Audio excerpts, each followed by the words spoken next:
intellectual resistance, and economic nationalism. Maharashtra came in contact with the Western civilization in the early 19th century.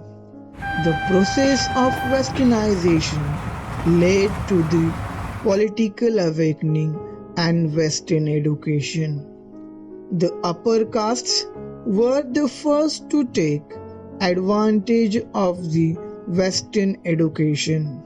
They staffed the rapidly expanding administrative machineries of the foreign rulers.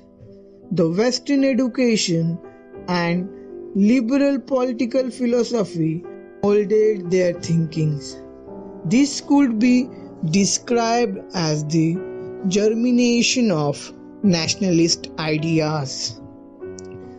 This process acquired the form of intellectual resistance and economic nationalism.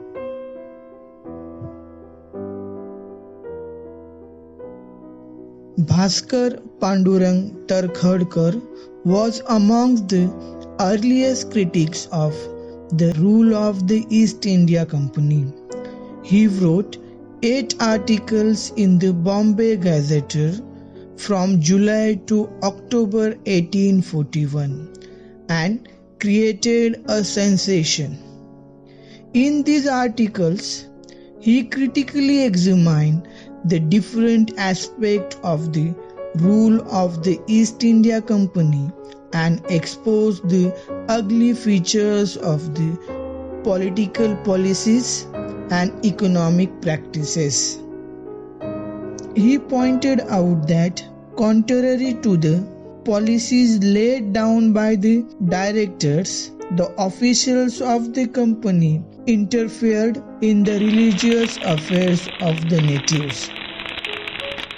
The Chartered Act of 1813 and 1833 had made provision for the education of the natives, but that amount was assigned to the missionary schools.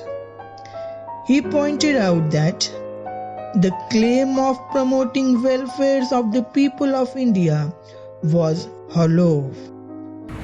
The improvement in the means of transport and communication was meant to facilitate the movements of the military and paid no attention to the needs of the people. He regarded the dislodgement of the Heir of Satara as conspiracy hatched by the resident of Satara and Sir Robert Grant, the governor of Bombay. He regarded the Afghan War of 1838 to 1839 as an unnecessary burden on the Indian exchequer. The company rule was worse than the plunders of the Mughal and Peshwa rule. The administration of justice was a travesty of justice. He concluded his argument that we cannot look upon your government in any other light than the most bitter curse of the god.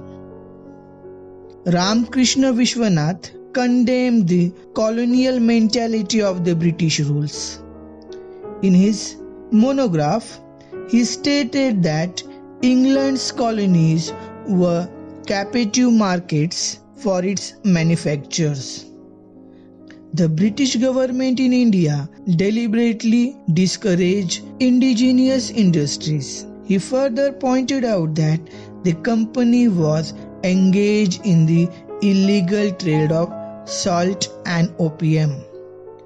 He also criticized the company's recruitment policy and administration of justice, wherein discrimination was practiced against the people of India.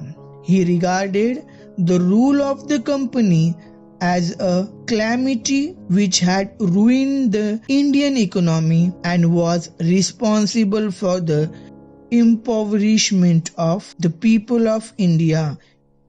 Gopal Hari Deshmukh, popularly known as Lokhitwadi, was a liberal social reformer and a critic of economic policies of the British rulers. His famous 108 articles written between 1848 and 1850, published in the book form as Shatapatre, wherein he advocated economic nationalism. In one of these famous articles, Lakshmi Challi Vilayta, that is, Wealth of India going to England, he put forth his view on the economic drain of India.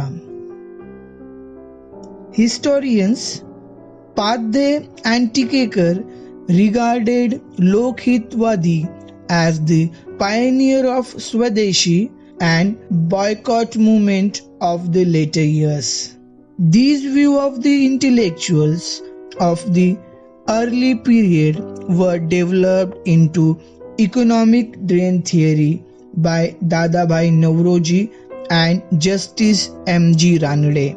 In any case, the intellectuals of the early period were helpless spectators to the economic ruin of India. It is to their credit that they fearlessly expressed their views in the form of intellectual resistance.